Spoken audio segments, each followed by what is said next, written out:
You see, I think everyone has got this wrong. And on January 6th, I was on and ride along with the police, which I do frequently. And sometimes they let me make siren noises out of the window. Anyway, on January 6th, I brought my pipe with me, which I do frequently. Sometimes I smoke the pipe. But this time, they told me to get out and get rid of it. So I put it under the park bench next to my friend Kamala. Next thing I know, people are saying bomb, bomb, bomb. I think there is a lot of confusion here. I'm sure my dad will sort it out.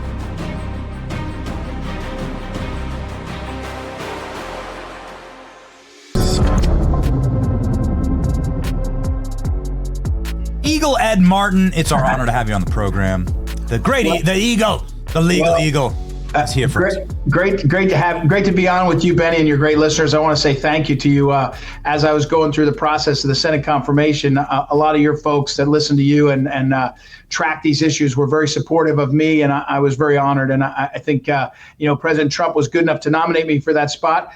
It didn't work out with the Senate. We'll talk about that maybe a little bit, but more importantly, I've got a lot of work to do for the president and his vision. And I was listening to the show with you just now, Benny, and I was thinking, I was over with Tulsi this morning. I happened to have a morning meeting scheduled with Tulsi Gabbard, so we talked about this matter. And I was walking her through the trajectory of, Chuck Schumer did this 5 years ago when he aimed his rhetoric at Kavanaugh and Gorsuch in a way that's unheard of, unparalleled. You will reap the whirlwind, Kavanaugh and Gorsuch. And within a few weeks or months, or maybe a month and a half, there was a guy with zip ties and a gun at Kavanaugh's house. Right. So as the president so smartly put it, Comey knows what he's doing. I mean, these is big league ball players. They know exactly what they're communicating. And the trajectory is really, really haunting. To live in a society where the leaders are going to act like pure scum, pure bottom feeding, really, really bottom feeding people, abusing their power, influence, and everything else. It's no surprise to us that have seen what Comey's been doing, but it's really troubling. And a lot of Americans pay a price when they have these leaders. And I would say this is weaponization. It's weaponization because the guy is the FBI, the former director of the FBI, has a lot of authority. He had his clearances still till just a few weeks ago or months ago, wow. and is out there, sort of vouching for conduct in a way that the American people see.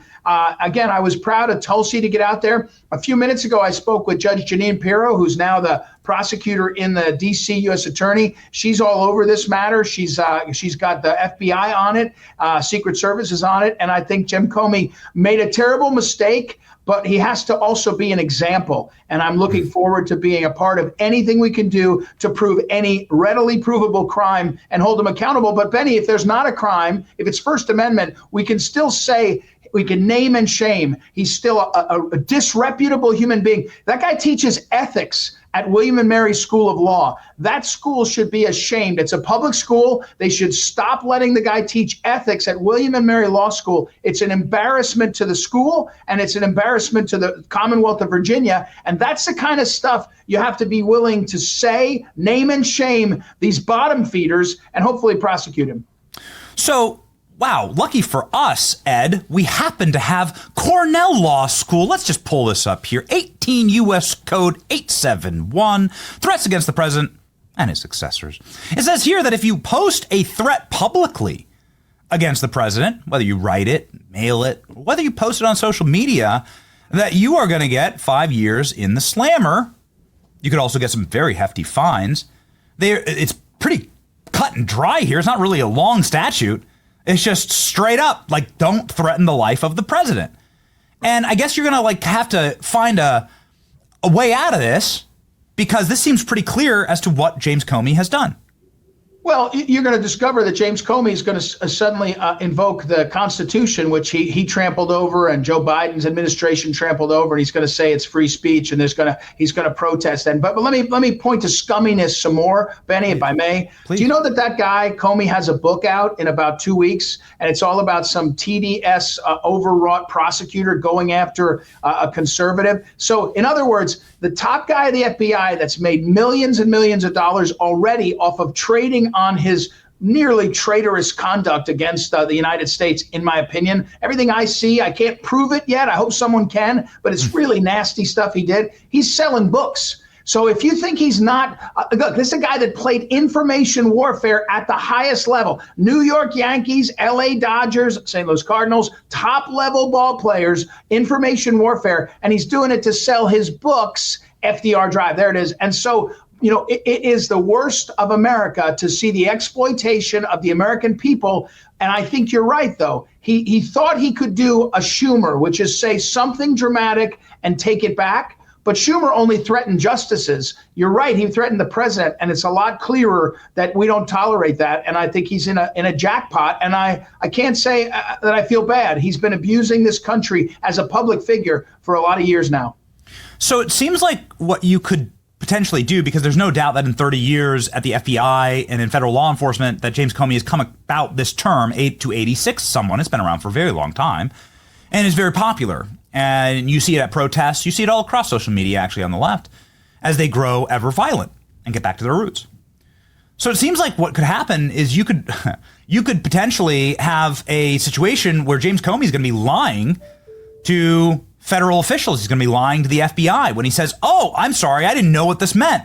There's clearly a record of James Comey knowing what this means, and that you could really there's a lot of very bad traps for James Comey in this instance. Yeah. Look, a number of them. Look, first thing that happens, he says, "Oh, I didn't know that meant that." Well, there'll probably be some people that he worked with that will testify, he knew, or there might even be a paper trail that says he used that phrase and everybody knew. But there'll also be a point where a jury will be asked, a fact finder, like, shouldn't the guy know? Like, here's a record of what you're doing. It's not like he, moved to the country last, week from, Papua New Guinea and had never been exposed to the media or the law. This is, a seasoned professional who knows. And look, he took it down so fast. He knows he made a mistake. But excuse me, I don't think this statute is one that you sort of take back. It's pretty clear. You post it, you do it. That may mitigate his jail sentence or something like that. But I think he's got a problem. And as you point out, perjury traps are next, because he's got to either lie or tell the truth. And when he chooses that, he's either going to jail on one or he's going to jail on the other. So I don't know. Is he a drinker? Was someone impaired? Because this was a colossal misjudgment by somebody who should have known better. It's amazing how far you fall, really. He was sitting there running DC effectively as with godlike powers above the president, spying on the president, lying to the FISA court, and now he's gathering shells and dolting around a beach like a angsty preteen girl and setting up little shell designs on the beach. It's really humiliating, actually. It's very embarrassing, frankly. So very quickly, Ed, before we move on, since you talked with Tulsi Gabbard, since you spoke with Judge Janine this morning, and since you're working at the DOJ and you're obviously very tied in, is this bluster from the administration, or is something actually going to happen? Because the reason why this is so important is I don't want there to be a fomenting of culture of there's an assassination culture, a permissibility that is growing on the left. We've seen it ourselves with people worshiping Luigi for killing the United Healthcare CEO. This is happening, and it's very scary. It's permissibility of violence, and it's been growing for a long time, and it needs to be stamped out. And it'd be nice to see a big figurehead like James Comey get put away and be a marker to say, don't do this. Actually, nobody wants to live in a country with sectarian violence. Well, let me answer the question. I agree with you, and I think you will see. This proceed, because I agree with you how you read the law. Although I'm not in that case in terms of the formally, but let me make a point to you. We have to have people like Tulsi lead in her voice last night. We have to have people talking about this from positions of authority about why it's wrong. Look, I talked about Schumer. He ended up, it wasn't law breaking, but it needed to be identified. There's other members of Congress, this Garcia guy who said that Elon, they should go at him with weapons. I mean, we have to name and shame as part of that's what prosecutors do, by the way. And frankly, most of our prosecutors, excuse me, are too shy about naming and shaming, because you're told, oh, well, what happens if there's a prosecution prosecution? Is it going to be compromised? No, you got to be out there and you got to lead on this. And I do think there will be prosecution. I do think they'll go after this. I think the Secret Service is in the lead. I know that the FBI is supporting. I mean, you do have to go through the process. We're not them, Benny. We don't want to turn into them where we just target people because we want to. But having said that, I tell everybody, and it's first time on your program you mentioned, you all should be frustrated with the speed. I am. Keep after everybody that we have to go faster because we'll run out of time. The country, it's now or never for America, and we have to show tangible results. So I'm with you on it,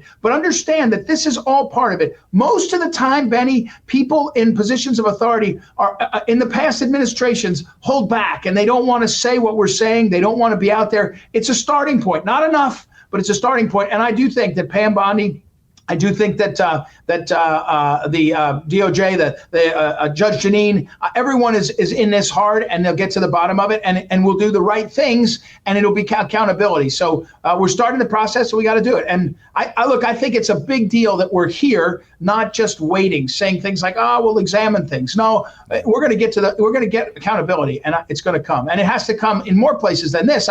Part of the reason I was with Tulsi is because the weaponization docket, of which I'm now the director.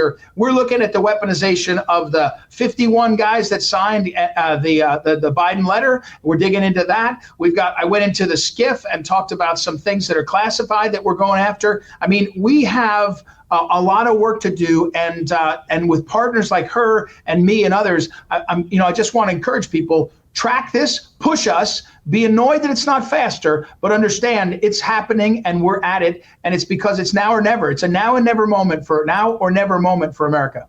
Wow. Okay. So here we go. Let's, let me do exactly what you ask. Yeah. Why is James Comey's daughter still working at the DOJ?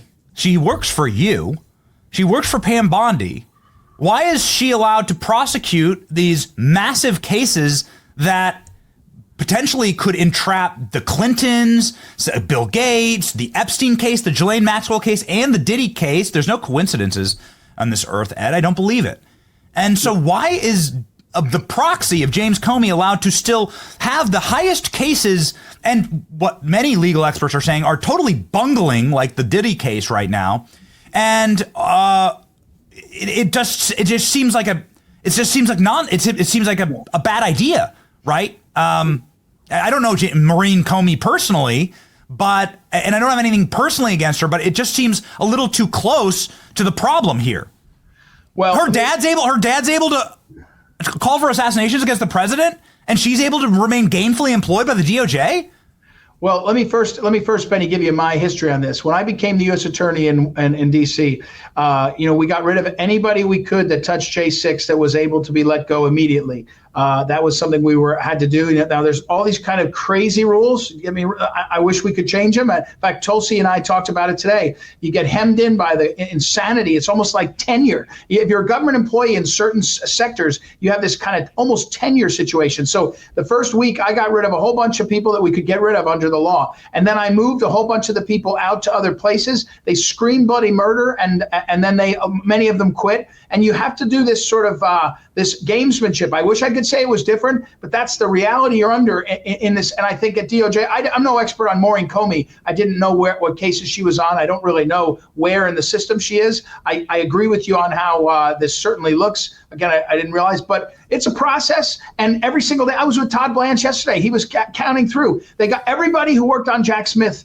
Everyone who worked on Jack Smith cases is now gone. Now you say, "Oh well, Ed, that should have been done day one." Trust me, Benny. They've spent 50 years building, barracks to try to lock themselves in. You're not beating the deep state, and again, DOJ and these places are the top level. If you're in the sticks, if you're in the U.S. Attorney's office in Missouri, you may be great. You might become the next Mickey Mantle. But if you're in D.C. and DOJ, you're a five-tool player, and so we got to battle, and it's an everyday battle. And the good guys are winning every day. but it's not fast enough for me or you, and we're pushing. But we'll see what happens with her. I don't know that prosecutor, what case she's on. But, before I switched out of my office, the D.C. U.S. Attorney's Office, I took the time to send one more guy out and down into a spot because he didn't deserve to be representing the USA on key cases. And people screamed bloody murder. And my point was, that's what we have to do. So it's a process. It stinks that it takes so long, but you can't say don't do it or fight differently. You got to fight with what you got and then keep going and keep going and keep going. And we are in a race against time. That's why I say it's a now or never thing. You can't stop to give them an inch or a day because you got too much to do. It just seems like the Southern District of New York obviously was such a problem. James Dennehy got fired. He threw himself a damn parade, Ed. I couldn't believe it. This is where Maureen Comey works. It'd be great to see her reassigned to Guam. I mean, yeah, great, fine, fantastic, and enjoy Guam, prosecuting, I don't know, beach case, building a hut on the beach cases. But it just makes no sense to me. And the Epstein thing has been such a thorn in the paw, right? And the destruction of evidence, the way that James Comey so willingly destroyed criminal evidence last night and then lied to the American public about it was just perfect for me, Ed. It was like, wow, this is how the guy operates. And maybe this is why there's no Epstein evidence left, right? Or maybe this is why it's so hard for Pam Bondi or a Trump administration to get information about a January 6th bomber, the pipe bomber, It's like you can see how the operation works. Look, let me jump in on that one. For you. The pipe bomber's out of my old office where I was U.S. attorney. When I got briefed on it, I said, what are we doing? Basically, they did nothing for all 4 years of the Biden administration. Okay, so they sat around and sat on the case. And, people say, what did you do? Well, we put new eyes on the case. We demanded that they start questioning people. And that investigation, Benny, so that investigation is now about 3 months old because it sat for 4 years. And so we're picking up a 4-year investigation this late and going into it, and we're in the middle of it. We've got hot suspects, we've got more data, we're working on more phones, and we're actually running the case. Now you say to yourself, what the hell, Ed, arrest somebody? Well, I'm just telling you, we're basically in month 3 of something that sat for almost 4 years or more than 4 years. And so unsatisfactory, unbelievable. Again, I talked to Tulsi Gabbard about that case specifically today, about some of the things that we know, about some of the participants in January 6th that have yet to be revealed, that were working in various parts of the government. We don't have enough transparency on that.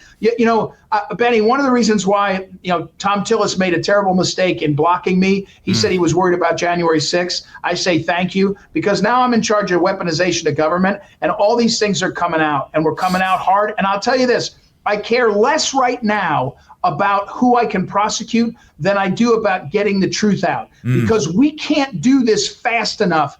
Prosecutions, they tie us up, and we'll get prosecutions, but they tie us up. I want to know now who did this stuff, right? I want to know who was there. People tell me, oh, the government wasn't involved in January 6th except a few agents. Prove it. Because I know every other setting where 500,000 or 1 million people gather, every law enforcement embeds somebody. You know it, I know it, everyone knows it, and they know it. We need to stop screwing around and get this out. And that's why I'm going next. For 3 months, 4 months, I've been beating the heck out of DC and the system to make it safer and to make people pay attention to what the priorities of this nation are. And now I'm done here. I've got to go over there and do it. And we just got to get after it.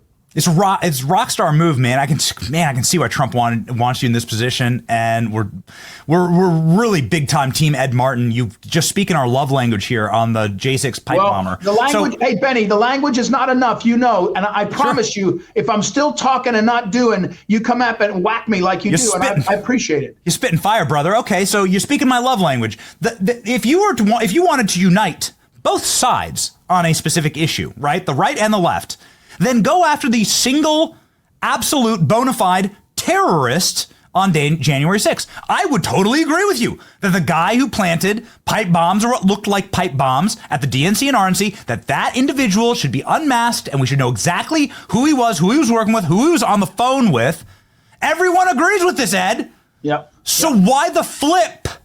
This is bombshell stuff. So Biden didn't do any work on this. 4 years. They didn't try to find this single known terrorist on January 6th. Well, look, it's even worse. Benny, it's even worse. If you go around the world and you say it's like out of a movie, it's like a Tom Cruise movie. It's not like a crappy Comey book. It's like a Tom Cruise movie. If you say in the world, you say in America today, there was a noose hanging from a scaffolding and people chanted, hang the vice president. And there were pipe bombs at the two major parties. It would sound like a full-on insurrection, like out of a movie, right? Except all of it was BS, meaning the noose was BS, the scaffolding was BS, the bombs were BS. So what was it? And again, we don't have all the answers, but you don't have to slap me upside the head and pretend I'm not awake. You can see what we got. And again, Benny, for our listeners at ProPublica, we say, if you hit a cop, you shouldn't hit cops, no matter how you got there. But having said that, we got something going on. And when a guy like Tom Tillis,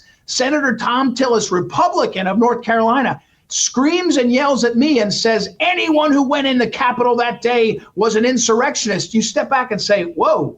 Liz Cheney's Unselect Committee and the media have put the hoax, the J6 hoax spell on a lot of people. But that doesn't mean we have to be, standing around saying, oh, that's too bad. We got to break the hoax. And so that's what we're doing every single day. And look, it's an information war as well as an accountability project, right? You got to have one with the other. And I'll say the last thing that made Tillis mad, he said, are you for reparations? And I said, sir, reparations is a term that the people use to be racist about slavery. What I am for is if you lock somebody up at 3+ years in jail on a lie, and you, Lisa Monaco and Merrick Garland, knew it was a lie, and you hammered them, you know what? They probably should get their car back. They should probably get their job back. They might need to get their military benefits back. I think they should get paid back for being destroyed by their government. And that's what I meant. And I think that's true. You tell the truth, everybody, all the warts, everybody,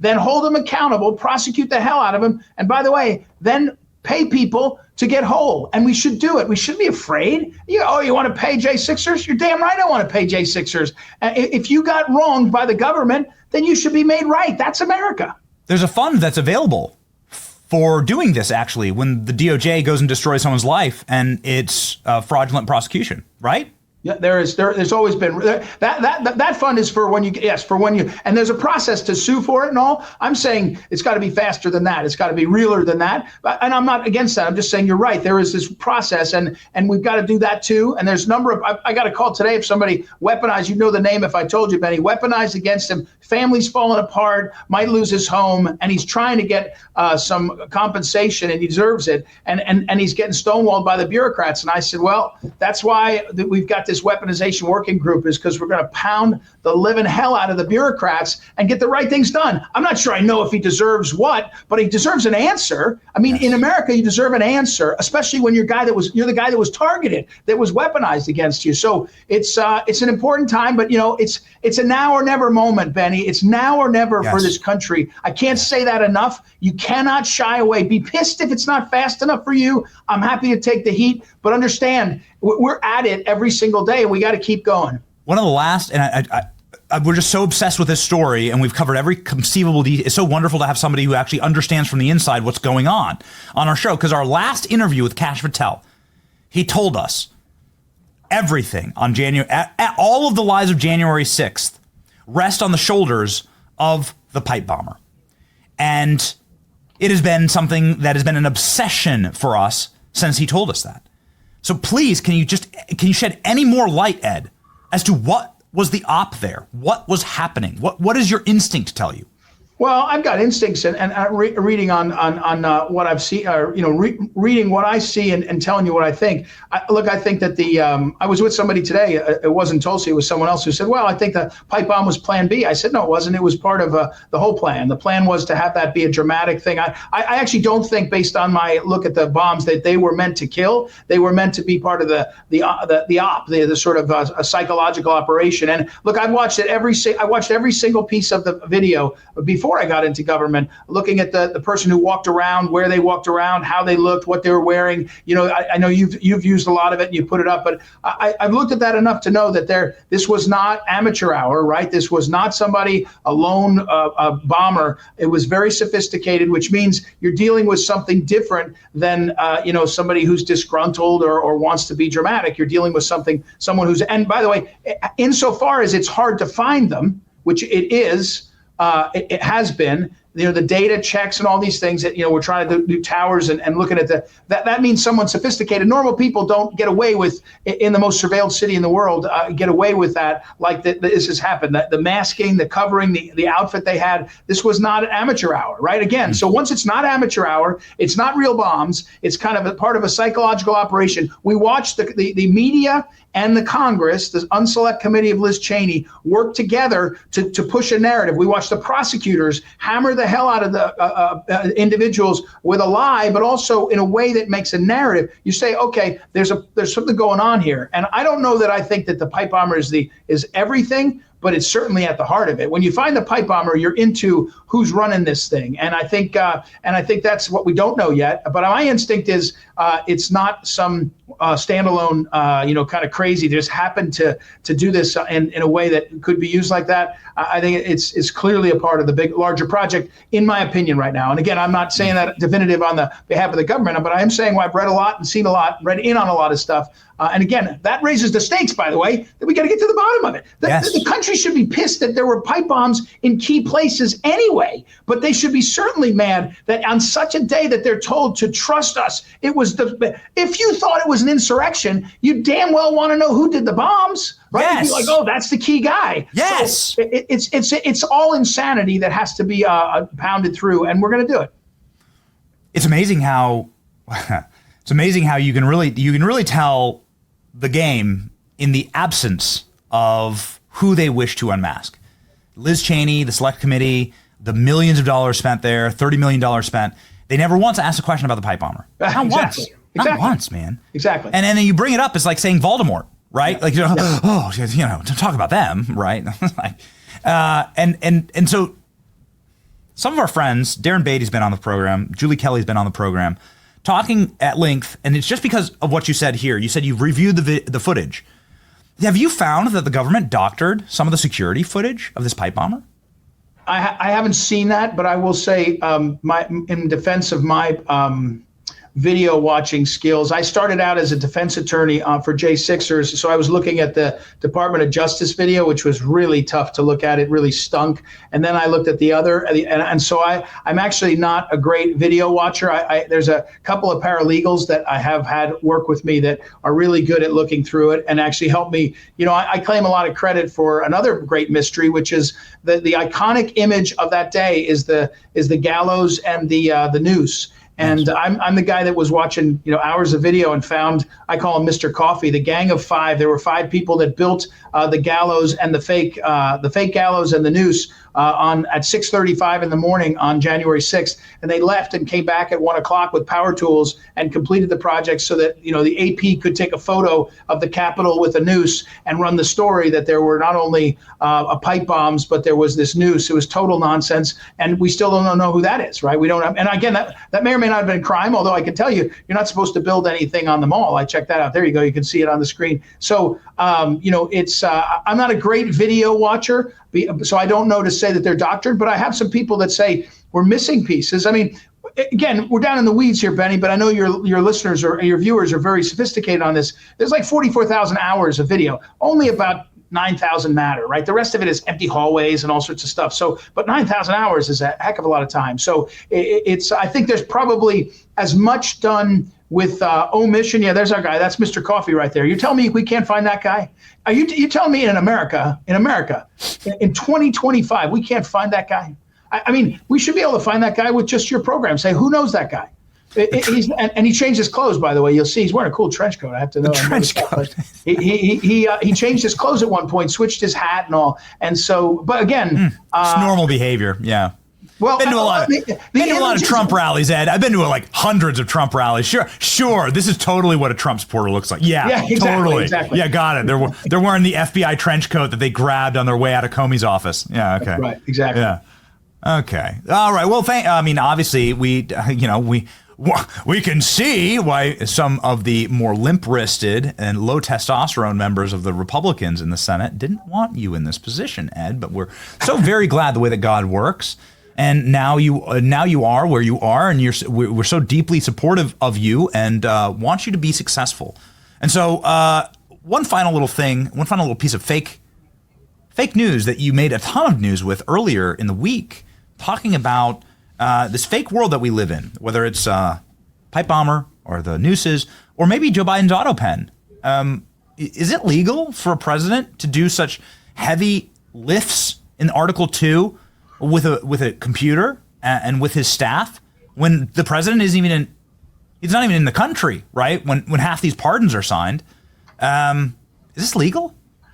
Well, Benny, just to say, President Trump is really, I admire him, but he's also very kind, because the pardon attorney, which is what I am also, I'm serving as the United States pardon attorney, is a really unique spot, and you go back in history, even way back in the Federalist Papers, I think it was number 74. It turns out, I think it was Hamilton was writing about the power of the pardon is something that, can restore tranquility to the Commonwealth, is the phrase that he used. It's a really unique thing. President Trump has done it well. He's been very careful. Alice Johnson is the pardon czar. Actually, she's in the White House, and she's someone who has a great story. It's a kindness, right? It's real. It's important, and it's in the Constitution.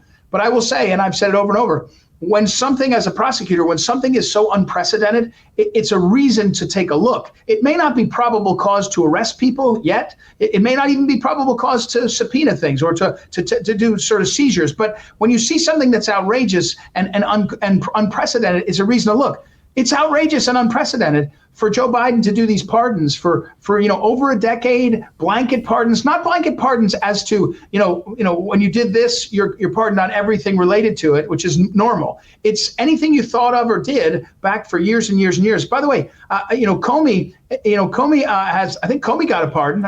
Forgive me if I forget, but if he got a pardon, what he did today is not covered by the pardon. What he did yesterday is not covered, just to be clear. So, but what I'm saying is this. When you see something so unprecedented, it looks like everybody who is touching a major scandal that may or may not have had corruption involved, COVID, Ukraine, they all got pardons. Hunter Biden got pardons. He touched China, all this. You say, wait a second, is there something going on here? And then you say the auto pen, where now, Jake Tapper is saying that Biden was so gone that they were clearly not paying, he wasn't running things. You start to get to a point where you say, was somebody manipulating things, right? We know these people like Anita Dunn and Ron Klain, and those people were dominant figures in Biden world. Were they the ones doing the pardons? And if they were, then we've got a question that we have to about the validity. So we're going to get into this. I value pardons so much, and I value our Constitution. We want to be respectful of the history, but we also want to make sure the conduct now was appropriate. And the combination of the auto pen and the unprecedented nature, and people like Jake Tapper now describing so clearly a diminished human being, there's some questions that have to be taken up, and we're going to do it. Wow. Well, we're really looking forward to that, because I think, once again, so much of the weight of the Biden presidency rests upon whether he had a functional brainstem. And the DOJ, his own DOJ, said it didn't. He doesn't, which I just think is like totally missed on the American people. That his own DOJ said no jury would convict him because they'd say he's gone. Well, it's crazy, actually. What a timeline to be in. And so I guess nobody ever had to answer for that. And maybe now someone will have to answer. Nice to see. We look forward to this investigation, Ed. Anything else to share before you hop, man? Anything else that's cooking? No, just plugging along. Thank you. I'm just grateful to be able to be part of what I think is a historic, Trump presidency. President Trump gives us a great vision for our country, and I just encourage your listeners to be. I keep using the phrase to folks.